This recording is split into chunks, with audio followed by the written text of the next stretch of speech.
The most romantic words you can say to a woman aren't what you think. It's not, "I love you." It's not, "You're beautiful." Those words are empty because everyone says them. They mean nothing because they cost nothing. Here's what actually melts her heart. "I see who you're becoming." 5 words. But they carry a weight that love confessions never will. Why? Because most people only see her surface. You're telling her you see deeper. You're watching her evolution.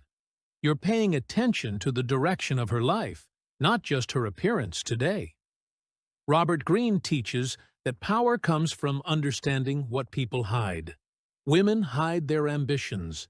They hide their fears about not becoming who they want to be. When you speak to that hidden layer, you bypass every defense she has. I learned this at 24. I told a woman I'd been seeing for 3 months those exact words. "I see who you're becoming." She stopped mid-sentence. Her eyes changed. She asked me what I meant. I told her I noticed she'd been reading different books, taking her work more seriously, choosing her friends more carefully. I told her I could see her building something, even if she hadn't told anyone yet. She cried. Not sad tears, relief tears, because nobody in her life had noticed. Her parents saw her job. Her friends saw her relationship status. I saw her transformation. That conversation changed everything between us. Not because I said something poetic, because I said something true that she didn't think anyone could see. Carl Jung said we all wear masks. The persona we show the world versus the self we're secretly becoming. Most men speak to the mask. They compliment the dress, the smile, the surface. But the woman behind the mask is screaming to be recognized. She wants someone to see through the performance and acknowledge the real work she's doing on herself. This is why "you're beautiful" feels hollow after the 10th time. Beauty is obvious. It requires no insight. But "I see who you're becoming" requires observation. It requires you to notice patterns over time. It proves you're actually paying attention to her internal world, not just her external presentation. Nietzsche wrote that people don't want to be loved for what they are. They want to be loved for what they're becoming. The present self is already compromised. It's full of mistakes and fears and limitations. But the future self? That's pure potential. That's hope. When you speak to her potential, you're speaking to the part of her she loves most. Here's what happens in her mind when you say those words. First, shock. Nobody talks like this. Second, curiosity. What does he see that I don't realize I'm showing? Third, validation. Someone finally gets it. Fourth, connection. This person understands me differently than anyone else. That sequence creates what psychologists call a peak emotional experience. It's not gradual, it's instant. And it bonds her to you in a way that surface compliments never could. But here's the critical part. You can't fake this. You can't say, "I see who you're becoming," without actually observing her. If she asks what you mean, and you have nothing specific, you've destroyed your credibility forever. She'll know you were using a technique. Women have radar for manipulation. If your words don't match genuine observation, she'll feel the lie immediately. So this isn't a trick. It's a truth you have to earn by actually watching her. Notice what she reads. Notice how she talks about her future. Notice when she changes her habits. Notice when she cuts off people who drain her. Notice when she invests in skills. Notice when she questions herself. Those observations give you the material to speak to her evolution. Robert Cialdini proved that specificity creates trust. Vague compliments sound like lines. Specific observations sound like truth. "You're amazing" means nothing. "I noticed you've stopped apologizing for taking up space in conversations" means everything. It's specific. It's true. It proves you were listening. Most men are terrified of this level of honesty because it requires vulnerability. You have to admit you've been studying her. You have to reveal that you care enough to track her patterns. That feels risky. What if she thinks you're weird? What if she doesn't want to be seen that closely? But that fear is exactly why this works. Everyone else is too afraid to go this deep. They stay on the surface where it's safe. You're willing to risk looking too interested because you actually are interested. That courage alone sets you apart. Arthur Schopenhauer said, "We suffer most from the love we don't express. Women suffer from the growth nobody acknowledges. She's working on herself in silence. She's fighting battles nobody sees." When you finally say, "I see who you're becoming," you're ending that loneliness. You're proving she's not invisible. That's not romance. That's recognition. And recognition is what she's been craving her entire life. Now, let's go darker. Because what I just told you only works if you understand the second layer. The reason "I see who you're becoming" matters isn't just about recognition. It's about power. And I don't mean power over her. I mean the power to make her choose you over everyone else. Machiavelli wrote that people follow those who understand their secret ambitions. Women don't just want to be seen. They want to be seen by someone who won't hold them back. Most men are threatened by a woman's evolution. They want her to stay the same because change feels like losing control. When you say, "I see who you're becoming," you're communicating something dangerous and irresistible. I'm not afraid of your growth. That single message separates you from 90% of men she'll ever meet. Most guys will try to keep her small. They'll mock her goals. They'll call her ambitious like it's an insult. They'll make her feel guilty for wanting more. You're doing the opposite. You're giving her permission to expand. But here's where it gets complex. You can't just be a cheerleader. That's another trap. If you only validate her, you become her therapist, not her lover. Women don't sleep with their therapists. They sleep with men who challenge them while seeing them. This is the balance that kills most men's chances. Carl Jung called this holding the tension of opposites. You have to see her potential and demand she lives up to it. You can't just say, "I see who you are becoming," and then watch her make weak choices without saying anything. That makes you a liar. If you really see her potential, you have to call her out when she's betraying it. I'll give you an example. Same woman from earlier. 3 months after that conversation, she started dating someone else. She told me about him. He was safe, boring, offered nothing. I could see she was choosing comfort over growth. So I said this: "You're becoming someone who settles now?" Silence.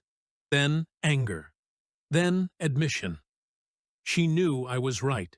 She was scared of what she was building, and this guy was an escape route back to smallness. I didn't tell her to break up with him. I just held up a mirror. 2 weeks later, she did it herself. That's the real test. Can you see her clearly enough to call her forward when she's choosing backwards? Most men can't. They're too afraid of conflict, too afraid she'll get mad, too afraid of losing her. So they watch her make small decisions and say nothing. Then they wonder why she doesn't respect them. Robert Greene says power requires strategic honesty.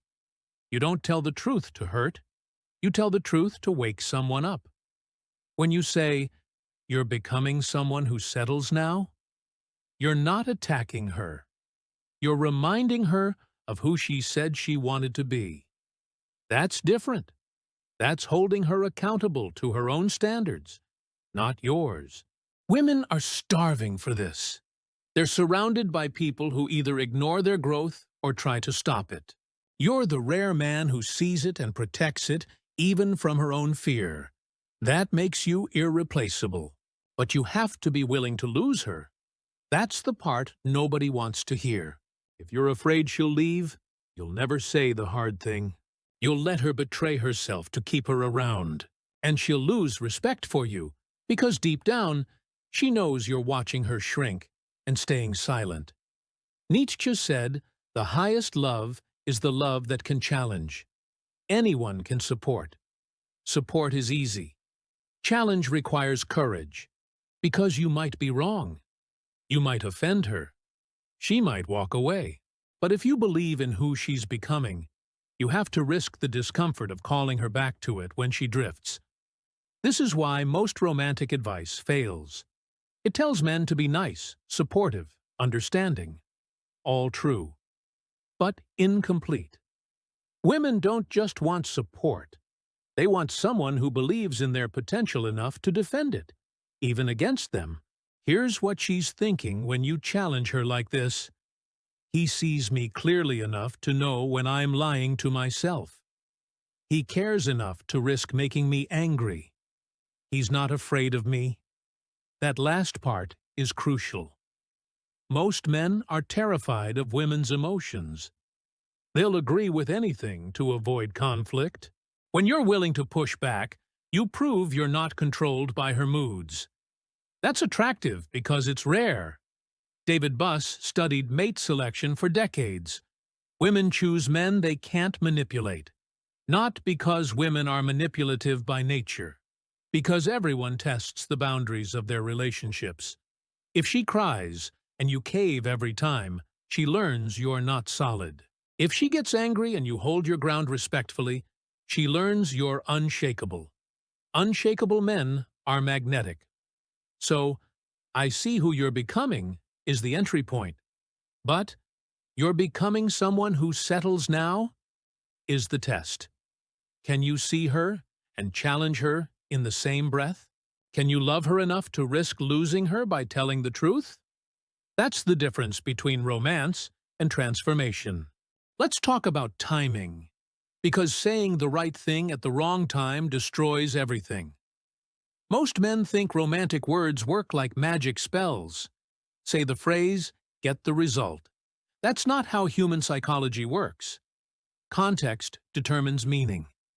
The same words in different moments create completely different outcomes. Robert Cialdini proved that persuasion depends on environmental triggers. You can say, "I see who you're becoming" on a first date and sound insane. You can say it after 6 months and sound obvious.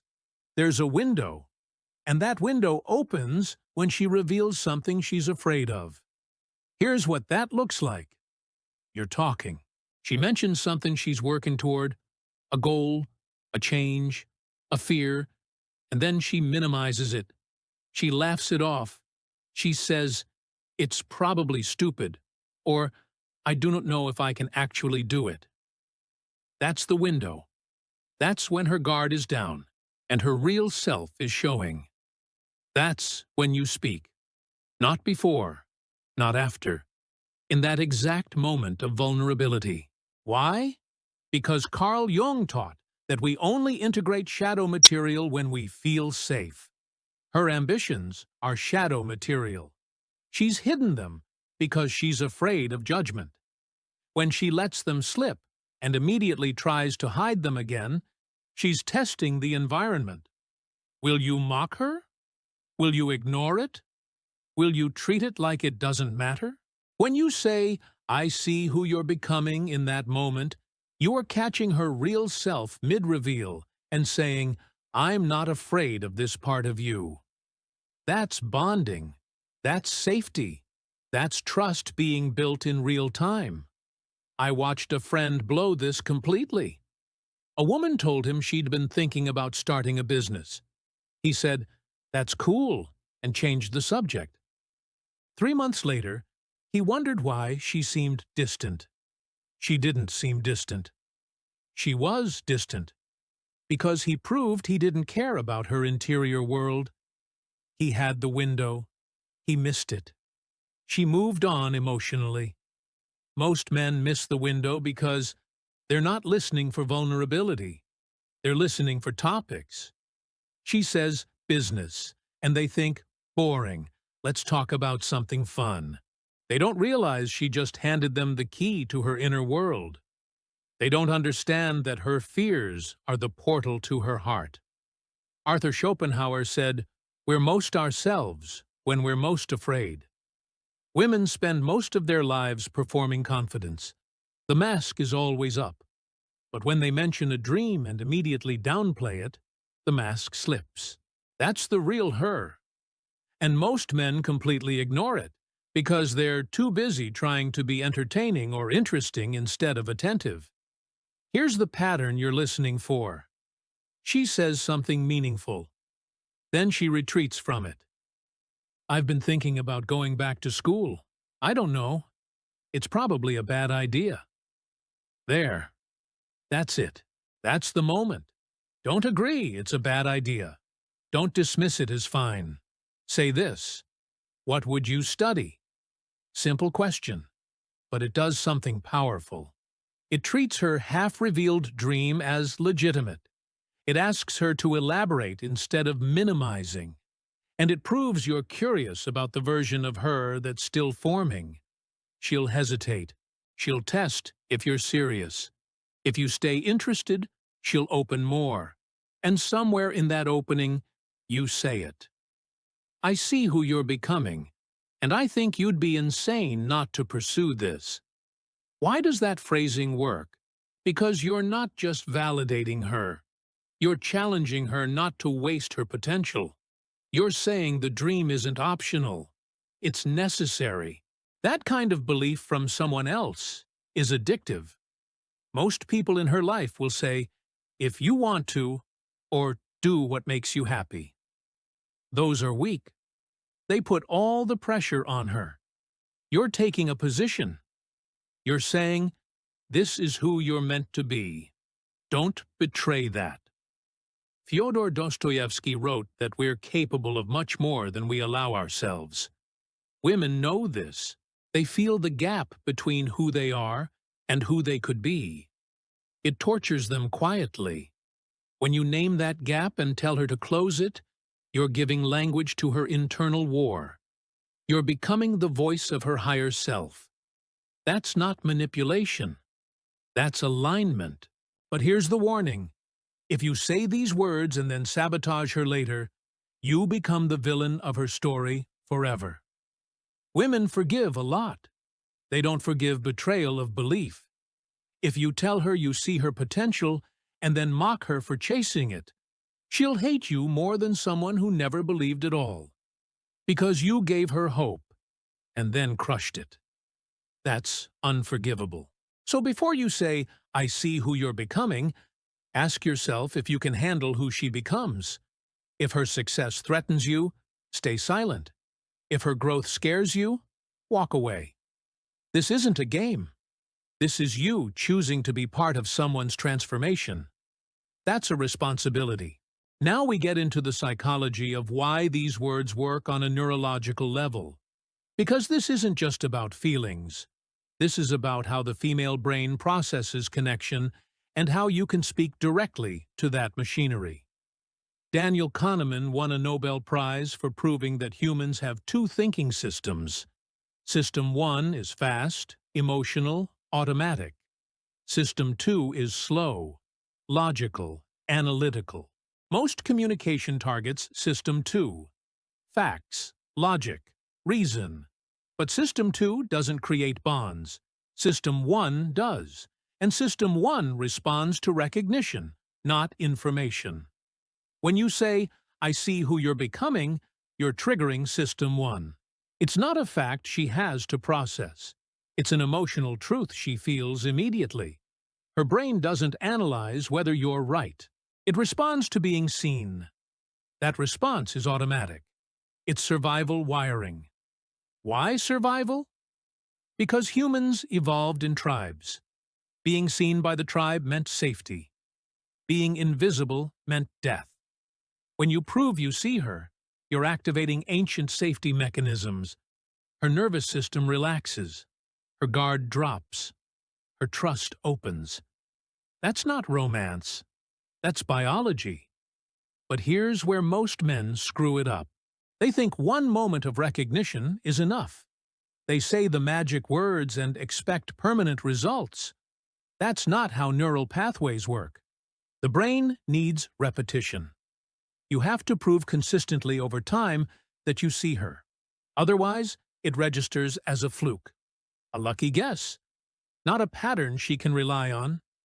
Carl Jung said, trust is built through repeated experiences of safety. One good conversation doesn't create trust. It creates possibility. Trust comes when she reveals herself 10 times and you respond well 10 times. That's when her brain decides you're safe. That's when the bond becomes structural. So you can't just say, I see who you are becoming, once and disappear into normal behavior. You have to follow it up with ongoing observation. You notice when she's tired from working toward her goals. You notice when she's scared. You notice when she's doubting herself. And you name it. Every time. You've been quieter this week. What's going on with the project? That's follow-through.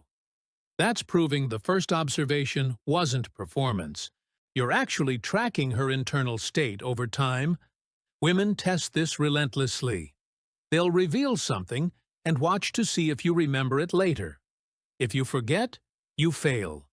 If you reference it weeks later without prompting, you pass. That's the game. Most men don't realize they're being tested. They think relationships are about big romantic gestures. They miss that women are constantly running small experiments. Did he notice I changed my routine? Did he remember what I said I was nervous about? Did he ask how the thing went that I mentioned once? Every test is a chance to prove you're paying attention.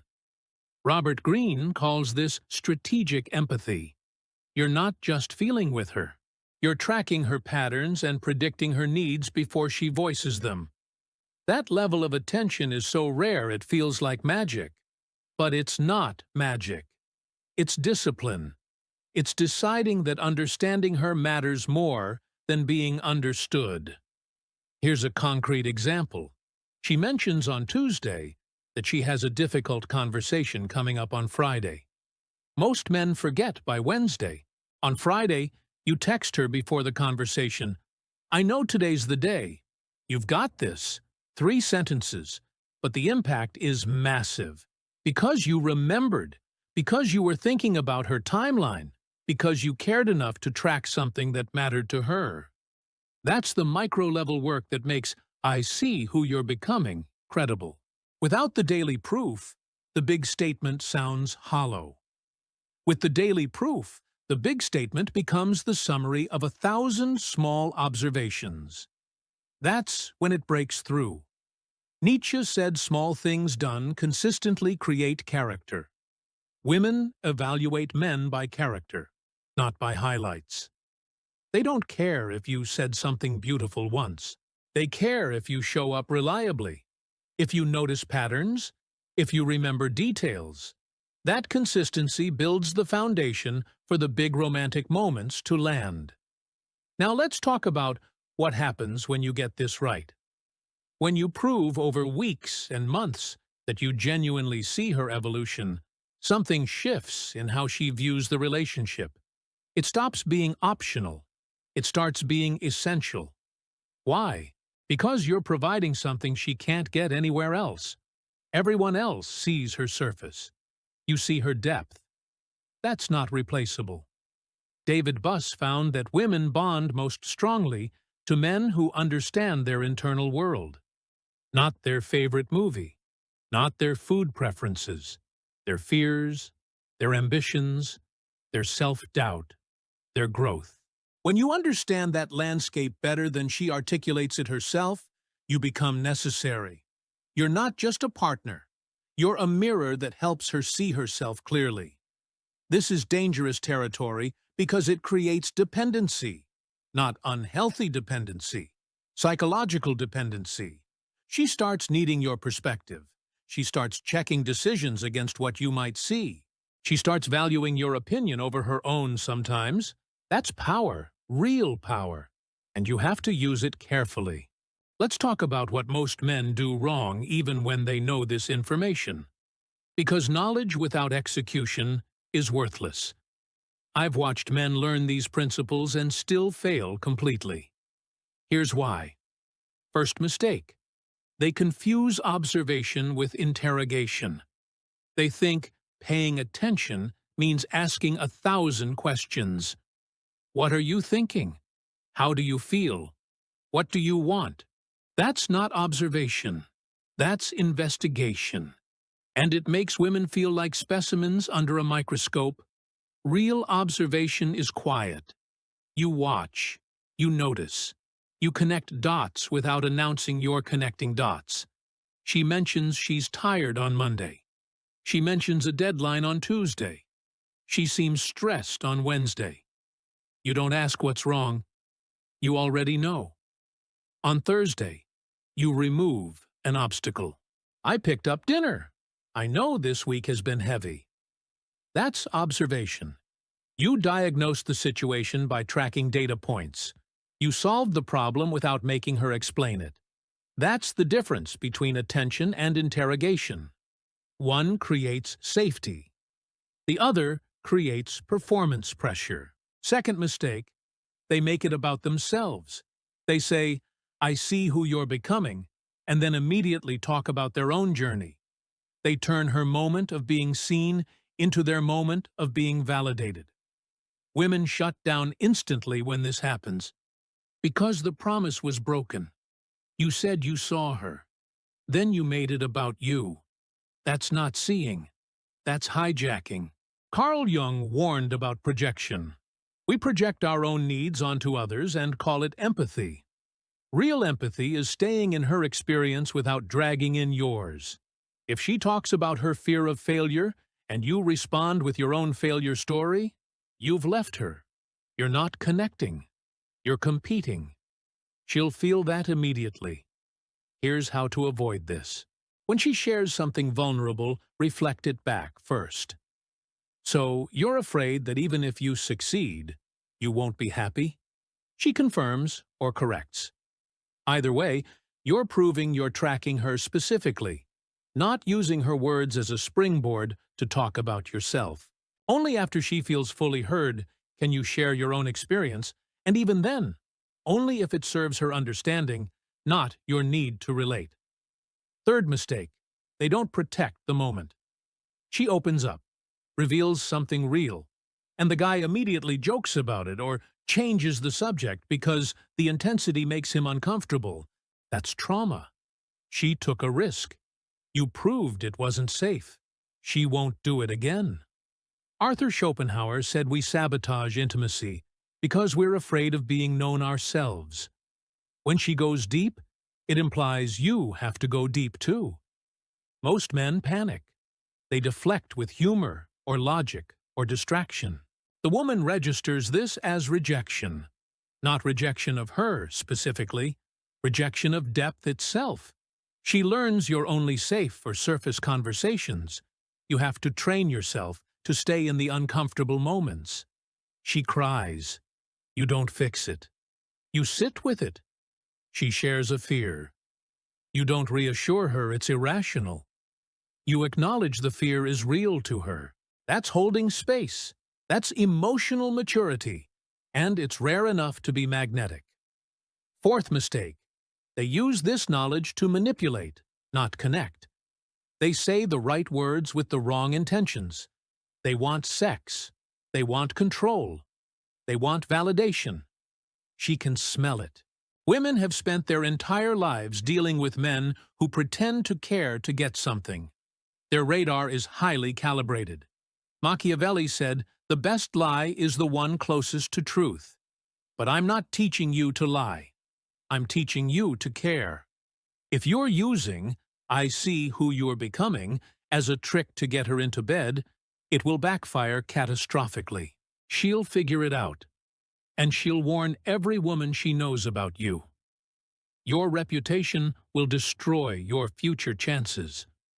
This only works if you genuinely want to understand her, if you're curious about her evolution, If you find her internal world more interesting than her physical appearance, that sincerity is detectable. It changes your body language, your tone, your follow-up. If it's real, she'll trust it. If it's fake, she'll feel it. Fifth mistake. They give up too early. She doesn't respond immediately to being seen. She tests it. She pulls back. She acts like it didn't matter. Most men interpret this as failure. They think, I tried that seeing thing and it didn't work. But that's not what's happening. She's testing if you meant it. She's checking if you only care when she's responsive. If you stay consistent, her walls come down. If you retreat because she didn't reward you fast enough, you prove you were performing. Women are used to men who try techniques until they don't get immediate results. The man who sees her and keeps seeing her even when she doesn't acknowledge it, that's different. That's someone who cares about truth, not transaction. Robert Greene says patience is a weapon. The man who can wait while others quit wins by default. She's testing your consistency. Pass the test. Don't get bitter. Don't get needy. Just keep seeing her. Eventually, she'll lower her guard. We're going to end with the hardest truth. Everything I've taught you only works if you're becoming someone yourself.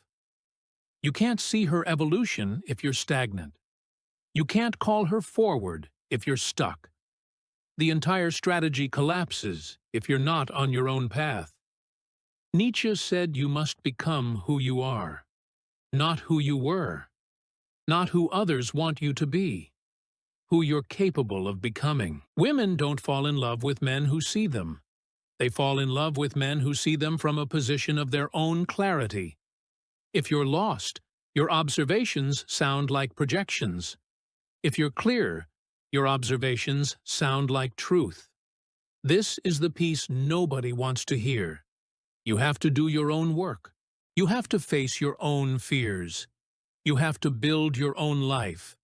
Because a woman doesn't want to be your purpose.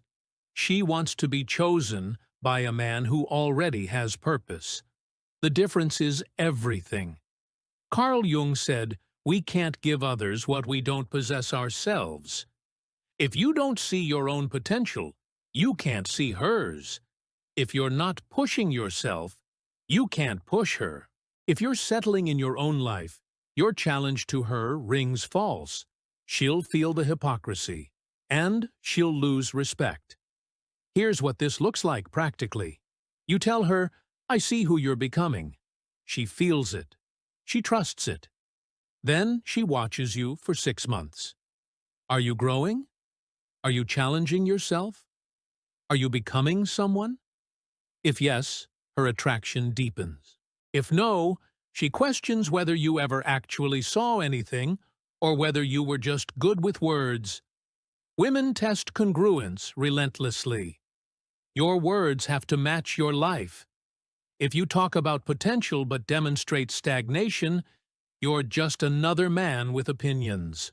If you talk about potential and demonstrate relentless self-improvement, you're a man with vision. That distinction determines whether she stays. Most men fail here because they think attraction is about her. It's not.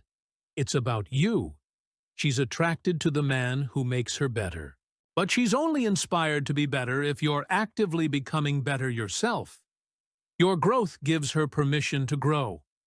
Your stagnation gives her an excuse to settle. Marcus Aurelius taught that we can't control others, only ourselves. The best way to call someone forward is to walk forward yourself. Don't preach. Don't lecture. Don't explain. Just move. She'll either follow or she won't. But at least you're not stuck waiting for her to give you permission to evolve. This is why I see who you're becoming is dangerous if you're not ready. Because it implies you're someone who can recognize potential. And if you can recognize it in her, she assumes you've recognized it in yourself. If you haven't, the whole thing collapses. You're a fraud. And she'll spot it eventually. So before you speak to her evolution, get clear on yours. What are you building? What are you afraid of? What are you avoiding? What version of yourself are you becoming? If you can't answer those questions, you're not ready to ask her. Robert Greene says, "We teach others how to treat us." If you treat yourself like you're worth investing in, she'll treat you that way too. If you treat yourself like you're not worth the effort, she'll agree. Your self-concept sets the frame for how she sees you. And women always see through false confidence. They respond to real self-investment. Here's your final challenge. For the next 30 days, track your own evolution the way I taught you to track hers. What are you reading? What are you learning? What are you building? What fears are you facing? What habits are you changing? Write it down. Because if you can't see your own growth, you'll never see hers. And when you've done that work, when you've proven to yourself that you're capable of recognizing and pursuing potential, then you're ready. Then you can look at a woman and say, "I see who you are becoming," and mean it. Because you've seen it in yourself first. The most romantic words a woman wants to hear aren't romantic at all. They're true. They're specific.